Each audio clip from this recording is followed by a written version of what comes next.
حضرت ابو ہریرہ فرماتے ہیں کھانے کے لیے کچھ نہیں، کئی دن گزر گئے، کمر بھی سیدھی نہیں ہو رہی، اب کسی کے آگے ہاتھ پھیلاؤں اور سوال کروں یہ حضور نے تعلیم نہیں دی، لیکن بھوک سے سیدھا بھی نہیں ہوا جا رہا۔ میں نے کہا تھوڑا سا ہیلا کرنا چاہیے۔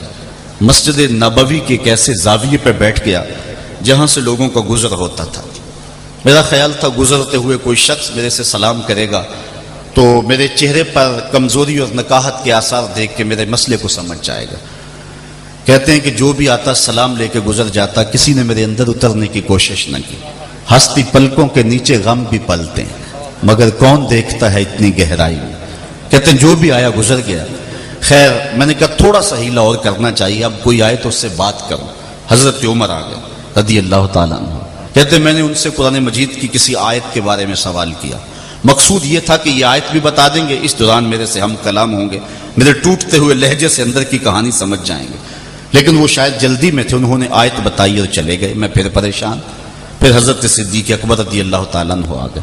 میں ان سے کوئی مسئلہ شرعی پوچھ لیا، وہ بھی مسئلہ بتا کر کے چلتے ہوئے۔ میں پھر پریشان کہ میرا مسئلہ تو حل نہ ہوا۔ پھر منتظر تھا کہ اب کون آتا ہے، تو ایک جانب سے روشنی اٹھی اور دل و قلب و نگاہ کا مرشد اولین آ گیا۔ حضور تشریف لے آئے ہو۔ میں نے حضور سے بھی مسئلہ ہی پوچھ لیا۔ حضور نے کہا، میری جانب غور سے دیکھا، پھر مسکرا کے بولے ابو ہریرہ بھوک لگی ہوئی ہے؟ میں نے کہا جی حضور بھوک لگی ہے۔ کہا میرے پیچھے پیچھے آ جاؤ۔ پھر وہ واقعہ کہ حضور نے گھر والوں کو کہا کچھ ہے، تو انہوں نے کہا کہ دودھ کا ایک پیالہ ہے۔ تو کہا ابو ہریرہ؟ کہا جی حضور۔ کہا وہ جو صفہ کے چبوترے پہ بیٹھے ان کو بھی بلا لاؤ۔ صرف ان کا خیال نہیں، وہ بھی ہر ویلے پاس ہی رہتے ہیں۔ تو کہتے ہیں میں گیا تو 70 لوگ تھے، حضور نے میرے ہاتھ میں دودھ دیا، کہا دائیں سے شروع ہو جاؤ۔ 70 آدمی ایک ایک کر کے پی گئے، لیکن دودھ سے ایک قطرہ بھی کم نہ ہوا۔ لگتا تھا دودھ کے پیالے کا تعلق رب نے کوثر کی نہر سے جوڑ دیا ہے۔ اعلیٰ حضرت کا اسلوب بھی دیکھیے، کیوں جناب ابو ہریرہ کیسا تھا وہ جامشی جس سے 70 صاحبوں کا دودھ سے منہ پھر گیا۔ اللہ اکبر۔ پھر حضور فرمایا ابو ہریرہ کون باقی؟ عرض کی حضور ایک میں باقی، ایک آپ باقی۔ تو حضور نے فرمایا کہ پیو۔ کہتے ہیں میں نے پیا اور سیراب ہو کے پیا۔ حضور نے فرمایا پھر پیو۔ میں نے پھر پیا، رج گیا۔ حضور نے تیسری مرتبہ پھر فرمایا تو میں نے کہا مجھے قسم ہے اس ذات کی جس نے آپ کو حق کے ساتھ مبعوث کیا ہے، میرے میں ایک قطرے کی بھی گنجائش نہیں ہے۔ تو حضور نے میرے ہاتھ سے پیالہ لیا اور خود نوش جاں کیا۔ ایک پہلو تو یہ ہے کہ دودھ کا ایک پیالہ 72 آدمیوں کے لیے کافی ہو گیا، لیکن دوسرا پہلو کبھی نہ بھولیے کہ 2 جہاں کا سردار ہے، 71 آدمیوں کا جوٹا پی رہا ہے۔ تو کہا عائشہ ذرا بتانا کہ تم نے ہونٹ کہاں رکھے تھے، میں وہاں ہونٹ رکھ کے پینا چاہتا ہوں۔ تو حضور کی سیرت جب نئی نسل کے سامنے رکھیں گے تو یقیناً ان کے سینے میں حضور کا پیار پیدا ہو۔ یورپ میں ایک شخص نے اسلام قبول کیا تو اسے پوچھا گیا کہ اسلام کی کس قدر نے تجھے متاثر کیا؟ تو وہ کہنے لگا سیرت کا ایک واقعہ میری ہدایت کا سبب بن گیا۔ ایک دن مجلس جمی ہے حضور کی، ایک شخص اٹھ کے کھڑا ہوتا ہے، حضور میرا بچہ گم ہے، 2-3 دن سے مل نہیں رہا، آپ دعا کریں میرا بچہ مل جائے۔ قبل اس سے کہ حضور دعا کے لیے ہاتھ اٹھاتے اور باب اجابت کھل جاتے۔ اعلیٰ حضرت فرماتے ہیں اجابت کا سیرا عنایت کا جوڑا، دلہن بن کے نکلی دعائے محمد صلی اللہ علیہ وسلم۔ قبل اس سے کہ حضور دعا کے لیے ہاتھ اٹھاتے، ایک شخص جو بعد میں آیا تھا کھڑا ہو گیا، حضور میں ابھی فلاں باغ کے قریب سے گزر کے آیا ہوں، میں نے بچوں کے ساتھ اس کے بیٹے کو وہاں کھیلتے ہوئے دیکھا ہے۔ باپ نے سنا تو دوڑ لگا دی، حضور نے فرمایا اس کو واپس بلاؤ۔ بلایا گیا، بہت جلدی ہے جی حضور آپ جانتے ہیں ایک باپ کے جذبات کیا ہوتے ہیں۔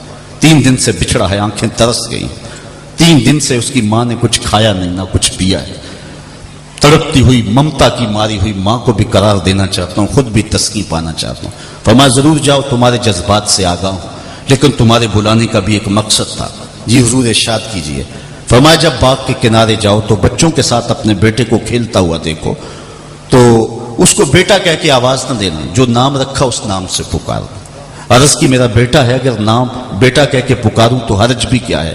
فرمایا تم 3 دن سے بچھڑے ہو، تمہارے لہجے میں بلا کا شہد ہوگا، اور تم نہیں جانتے ہو سکتا ہے کھیلنے والوں میں کوئی یتیم بھی کھیل رہا ہو، اور جب تم اپنے بیٹے کو بیٹا کہہ کے پکارو گے تو اس کا دل تڑپ جائے گا، کلیجہ چھلنی ہو جائے گا، آج میرا باپ ہوتا تو مجھے بھی بیٹا کہہ کے پکار۔ کہا یہ شوق گھر جا کے پورا کر لینا، لیکن اس کا نام لے کے اس کو وہاں پکارنا۔ یہ اسلام کا دیا ہوا مزاج۔ بیوہ کے سامنے اپنی بیوی سے پیار نہ کرو، غریب کے سامنے اپنی دولت کی نمائش نہ کرو، بلکہ میرے حضور نے یہاں تک فرمایا اپنے گوشت کی خوشبو سے غریب ہمسائے کو تکلیف نہ دو، یا تو تھوڑا سا پانی زیادہ ڈال لو اور شوربے کی پیالی ہمسایوں کے گھر بھیج دو، اور اگر یہ نہیں کر سکتے تو ایسے زاویے میں ایسے وقت میں کھانا پکاؤ جب غریب کے بچے سو چکے ہیں۔ غریب کے بچے ضد کر بیٹھے تو اور غریب ان کی ضد پوری نہ کر سکا تو ان بلکتے ہوئے بچوں کو کون چپ کروائے گا؟ وہ کیا کسی نے کہا تھا دوپہر کو سلا دیتی ہے بچوں کو وہ اس ڈر سے گلی میں پھر کھلونے بیچنے والا نہ آچا۔ ہم نے معاشرے کے ان رشتے ہوئے زخموں کو کبھی دیکھا؟ آج ہمارے انداز، ہمارے رویے لوگوں کے دکھ کا سامان بنے ہوئے۔ میں کہتا ہوں کہ یہ لوگ جو غریبوں کو لائن میں کھڑے کر کے عید پیکج دے رہے ہوتے، یہ غریبوں کی تذلیل نہیں کر رہے ہوتے؟ غریبوں کو پیکج دے کے 10 اخبارات میں تصویر چھپوانے والا سوچے اگر اس لائن میں اس کی بیٹی کو کھڑا ہونا پڑتا، اس کی بیوہ کو کھڑا ہونا پڑتا، اس کے یتیم بچوں کو کھڑا ہونا پڑتا تو کیا تماشا ہوتا؟ اسلام نے یہ نہیں کہا، یتیم کی تکریم کی بات کی ہے اسلام نے۔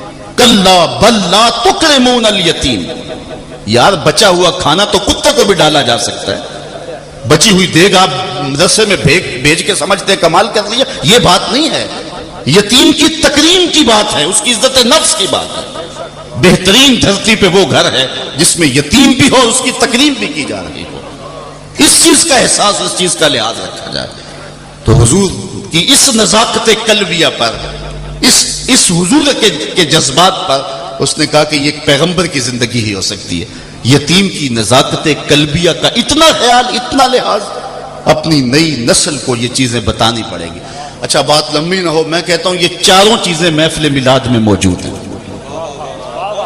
درود یہ بھی محفل میلاد میں موجود ہے، حضور کی سیرت کا بیان یہ بھی محفل میلاد میں موجود ہے، حضور کے حسن و جمال کا بیان نظم ہو یا نثر محفل میلاد میں موجود ہے۔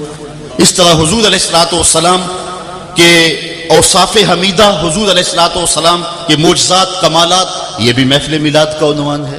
تو میں کہتا ہوں کہ محفل میلاد نئی نسل میں حب رسول منتقل کرنے کا ایک مؤثر ذریعہ ہے، ایک زود اثر ذریعہ ہے۔ صرف ہماری ذمہ داری اتنی ہے کہ ہم محافل میلاد کو اچھے انداز سے مرتب کر لیں، ان کو مینج کر لیں۔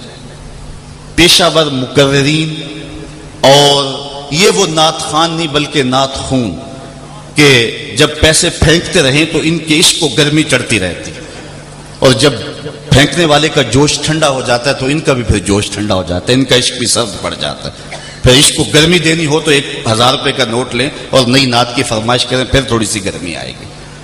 ان لوگوں سے جان چھڑا لیں، سنجیدگی کے ساتھ، متانت کے ساتھ گفتگو کرنے والے علماء، اور حضور علیہ الصلوۃ والسلام کی نعت دل سے پڑھنے والے ثنا خان، ایسی محافل کا انعقاد کریں، امت کے اندر انقلاب پیدا ہو جائے۔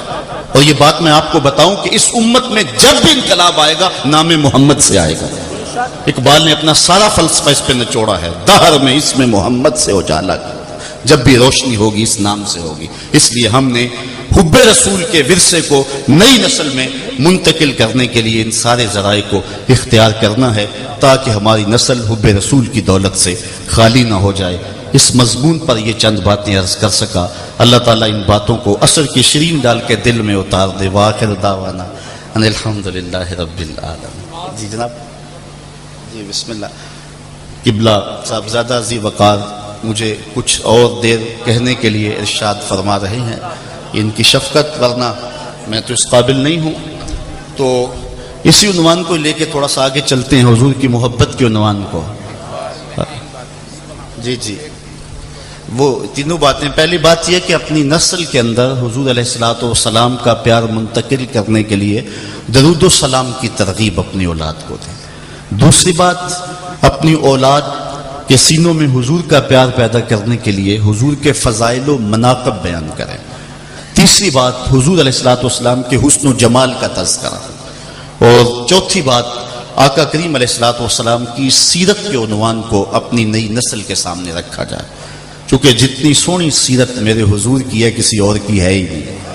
حضرت انس بن مالک رضی اللہ تعالیٰ عنہ فرماتے ہیں، کان رسول اللہ صلی اللہ علیہ وسلم احسن الناس و اجود الناس و اشجع الناس، کہتے ہیں حضور کائنات میں صورت اور سیرت کے لحاظ سے سب سے زیادہ حسین تھے، اور سب سے زیادہ حضور سخی تھے، اور سب سے زیادہ دلیر تھے۔ جو سیرت کا جمال اللہ نے اپنے محبوب کو نصیب کیا ہے وہ کسی اور کا مقصومہ نہیں ہے۔ اور سیدہ عائشہ رضی اللہ تعالی عنہ سے جب سعد ابن حشام رضی اللہ تعالی عنہ نے پوچھا کہ ام المومنین ہمیں حضور کی سیرت کی کہانی سنائیں، تو انہوں نے کہا تھا کان خلقہ القرآن، کہ قرآن مجید پڑھ لو، یہ حضور کی سیرت کی داستان ہے، حضور کی سیرت کا انداز ہے۔ جہاں قرآن نے روکا ہے وہاں حضور رکے ہوئے، اور جہاں قرآن نے حکم دیا ہے وہ حضور علیہ السلام کا مزاج ہے۔ تو سیرت حضور علیہ السلام کے کردار کا نام ہے۔ معاشرے کے پسے ہوئے دکھی لوگوں کو، لاچار لوگوں کو جس انداز سے حضور نے محبت دی ہے، آقا کریم علیہ السلام نے جس انداز سے ان کو اپنے گلے لگایا ہے اور ان کے ساتھ الفتوں کا انداز رکھا ہے۔ حضرت انس سے کہانی سنیے، کہتے ہیں کہ مدینے میں خاتون تھی جس کا توازن عقلی ٹھیک نہیں تھا، لوگ اس کو دیکھ کے راستہ بدل لیتے تھے۔ حضور کو کڑکتی دھوپ میں کھڑا کر لیتی ہے اور گھنٹوں اپنی گفتگو سناتی۔ آقا کریم سن رہے ہیں۔ آقا کریم کی عادت یہ تھی جب کوئی بات سناتا جب تک بات پوری نہیں کر لیتا تھا حضور علیہ السلام توجہ سے سنتے رہتے۔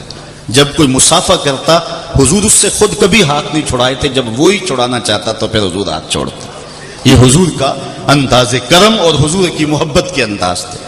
اس کی باتیں ہیں اور وہ کر رہی ہے، حضور سن رہے ہیں۔ کئی گھنٹے بیت کے، چل چلاتی دھوپ، عرب کا ماحول، حضور کا نازک بدن۔ جب وہ تھک ہار کے خود جانے لگی تو حضور سے صحابہ نے عرض کی حضور پورا مدینہ جانتا ہے اس کا توازن عقلی ٹھیک نہیں، لوگ اس کو دیکھ کے راستہ بدل لیتے۔ آپ کا نازک بدن، کار نبوت کی اہم ذمہ داریاں اور اس عورت کی بے مقصد باتیں، اور آپ نے گھنٹوں سنی۔ تو حضور نے فرمایا پورے مدینے میں اس کی کوئی نہیں سنتا، میں نہ سنوں تو کون سنے؟ ایک تو ہی ہوتے ہیں میری آساں دا سہارا، دس کنوں کراں جے تینوں نہ کراں یاد۔ یار کسی نے اتنا بھی پیار دیا، کسی نے اتنی بھی محبت دیا زمانے کو، وہ غلام جس کو سرے بازار کوڑے مارے جا رہے ہیں، کسی نے گزرتے رک کے کہا کہ غلام کو کوڑے کیوں مار رہے، کیا قصور ہے؟ تو آقا کیا کہتا ہے، میں اس کی خوئے غلامی جو خراب ہو رہی ہے، اس کو اپنی اوقات بھول گئی ہے، خوئے غلامی بدل رہی ہے، میں اس کو اس کی اوقات یاد دلا رہا۔ کیا جرم کیا اس نے؟ غلام کہتا ہے میں نے اس کے جوتے دھوپ سے اٹھا کے چھاؤں میں رکھے، آقا اس پہ بگڑ گیا کہ میرے جوتے میرے پوچھے بغیر تو نے کیوں چھوئے ہیں؟ تیری یہ اوقات کب تھی کہ میرے جوتوں کو میرے پوچھے بغیر ہاتھ لگائے؟ اقبال نے کہا تھا نا، غلامی کیا ہے ذوق حسن و زیبائی سے محرومی، جسے زیبا کہیں آزاد بندے ہیں وہی زیبا، بھروسہ کر نہیں سکتے غلاموں کی بصیرت پر کہ دنیا میں فقط مردان حر کی آنکھ ہے بینا۔ غلام کی کیا اوقات ہوتی، کیا حیثیت ہوتی؟ تو غلام کی یہ اوقات ہے، آقا کا جوتا دھوپ سے اٹھا کر چھاؤں میں رکھتا ہے تو آقا اس میں بگڑ جاتا ہے کہ تو نے مجھے پوچھا کوئی نہیں۔ ایک طرف غلام کی ذلت کا یہ رنگ دیکھیے، اور دوسری جانب حضور معراج سے پلٹتے ہیں اور کہا بلال تو کون سا نیک عمل کیا ہے، جنت میں تیرے قدموں کی آہٹ سن کے آیا ہوں۔ کیا خیال ہے اسے ایک جملے نے دور غلامی کی ساری تھکن اتار نہیں دی ہوگی، اور بلال فرش چھٹ کے فراز عرش پہ نہیں پہنچ گیا ہوگا؟ اور اسی تعلیم کا نتیجہ ہے حضور کے وصال کے بعد حضرت بلال مدینہ چھوڑ گئے تھے، شام کے قریب داریہ نامی ایک بستی میں سکونت اختیار کر لی تھی۔ حضرت عمر کے زمانے میں حضور خواب میں ملے، کہا ما حاذل الجفۃ یا بلال، بلال یہ کیا بے وفائی ہوئی، یار ہو کے ملنے بھی نہیں آتے ہو؟ پھر دن رات سفر کرتے حضور کی دہلیز پہ پہنچتے، 23 لاکھ مربع میل کا حکمران مسجد نبوی سے باہر نکل کر کے ایک حبشی غلام کے استقبال کے لیے کھڑا ہے۔ یار بادشاہ تو بادشاہوں کا استقبال کیا ہی کرتے ہیں، ہمارے ایئرپورٹوں پہ روز تماشا لگتا ہے اور کن لوگوں کے لیے کون سے غلام کھڑے ہوتے ہیں، لیکن یہ کہانی زمانے نے کبھی نہیں دیکھی۔ 23 لاکھ مربع میل کا حکمران ایک غلام کے استقبال میں کھڑا، اور حضرت بلال جب آتے ہیں حضرت عمر آگے بڑھ کے ان کے کالے رنگ کے ہاتھ کو چوم کے آنکھوں سے لگا کے بولتے ہیں یا بلال انت سیدنا، بلال لوگ تجھے غلام کہیں میرا تو واقعی لگتا ہے نا۔ یہ عزتیں کس نے دی، کس نے پستیوں سے اٹھا کے اوج سریا کی بلندیوں تک پہنچایا؟ میں کہتا ہوں ایک دن کا یا ایک شب کا محفل میلاد کیا، ساری زندگی بھی مصطفیٰ کے نام پہ لگا دیں، حق شکر پھر بھی ادا نہ ہو۔ جن کے لب پہ رہا امتی امتی، یاد ان کی نہ بھولو نیازی کبھی، وہ کہیں امتی تو بھی کہہ یا نبی، میں ہوں حاضر تیری چاکری کے لیے۔ وآخر دعوانا